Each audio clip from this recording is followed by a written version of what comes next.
For the first time in Splatoon 3, we're beginning to see a more diverse meta come to fruition. While it's still too early to say, it does look promising. Double Splash has slowly been pushed out primarily due to buffs to Inkjet and Cooler and nerfs to Machine, which gave a rise to weapons such as Ballpoint and N-Zap.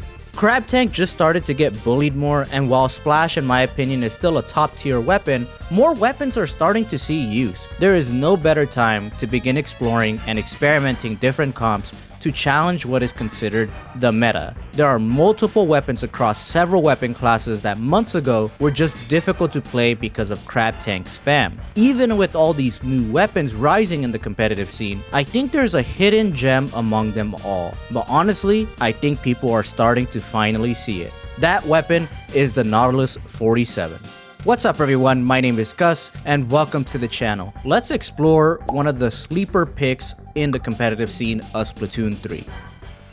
A few weeks ago, as we started to enter this new meta where Inkjet and Cooler became a staple of team compositions, I posted a tweet of weapons that I thought were really good but not that much people were using or experimenting with at the time. Among those weapons that I named was Nautilus 47. I had several reasons why I thought this weapon was a sleeper pick. In some recent tournaments, a couple of teams have used Nautilus to win a couple of their sets. To name a few, Dave from Decay used Naut occasionally to win SOS 111, Pelu from newly sponsored team called Sway aka Nightmare also used Naut occasionally to win Proving Ground 16, and most recently Biscuit, who played with Flippa Floppa, used Nautilus for the whole tournament to win in one of the most stacked tournaments in recent date in Mode Cup number 2. Nautilus has proven to be a strong pick, and this is not just based on observation of several high and top level players winning with it, but from my personal experience as well. During my days in Splatoon 2, I was actually a Nautilus player. Even though I say I only specialize in buckets, at the time, Nautilus was just that non-bucket weapon for me that I synergized so well with. It fulfilled the playstyle I was actually really comfortable with because it's really good at punishing people for bad positioning and recklessly pushing in. A playstyle I enjoy playing with my current weapon pool. So let's take a closer look at the strengths of the Nautilus.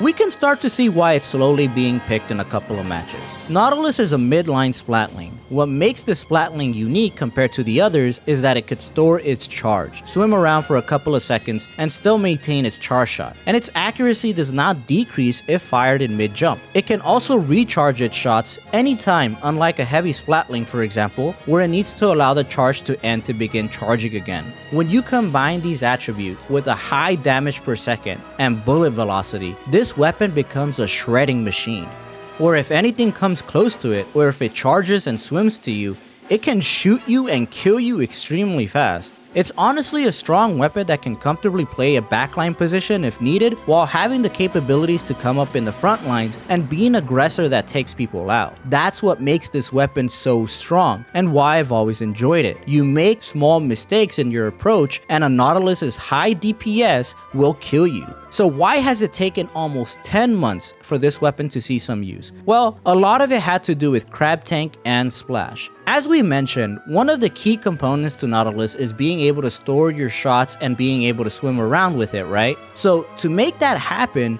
you need to have really good map control because Nautilus is heavily dependent on that. So when you're facing a double splash team composition that paints like hell, throwing burst bombs, annoying you, chipping away at you, taking away map control from you, and then you add 2 crab tanks that are probably going to come out so many times that outranges you, takes away your pain even more, can potentially shred you? Yeah, Nautilus is not going to stand a chance. So what changed? What happened? Honestly, a couple of things have led us to this route. It's sort of like a domino effect, where a couple of changes have led us down this path.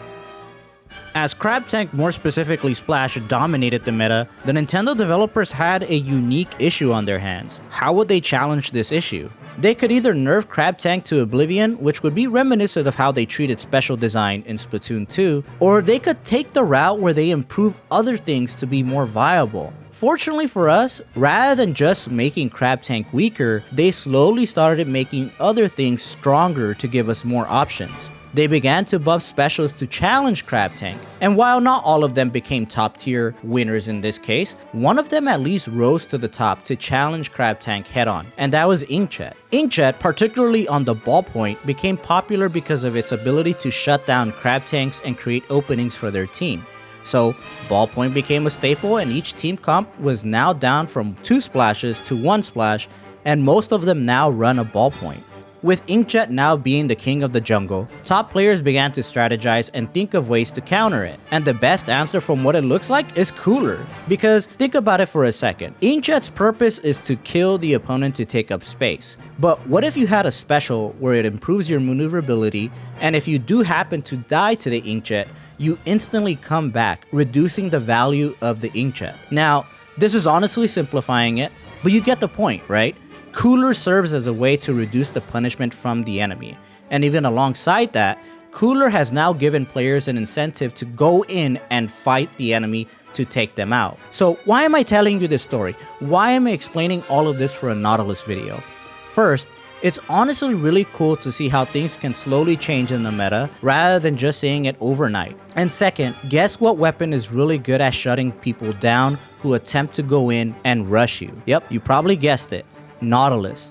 Because of its high damage per second, because there are less splashes, and because more people are pushing up aggressively, Nautilus works as a weapon to anchor down and stop any momentum from Cooler while also being a weapon that benefits from Cooler.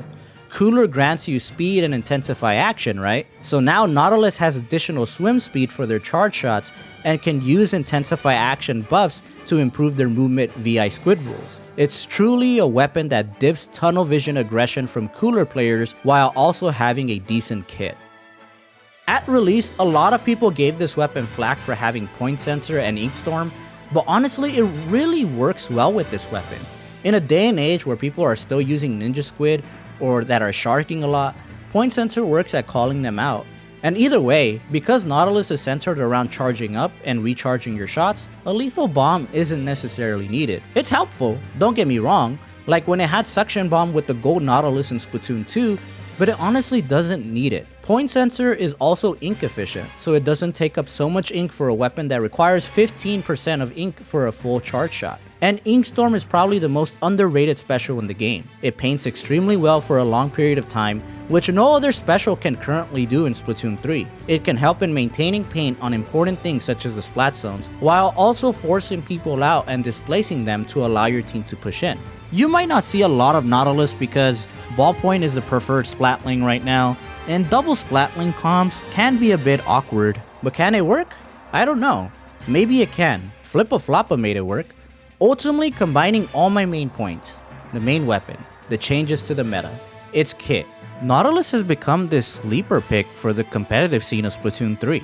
But to be honest with you, I think people are starting to wake up to the idea.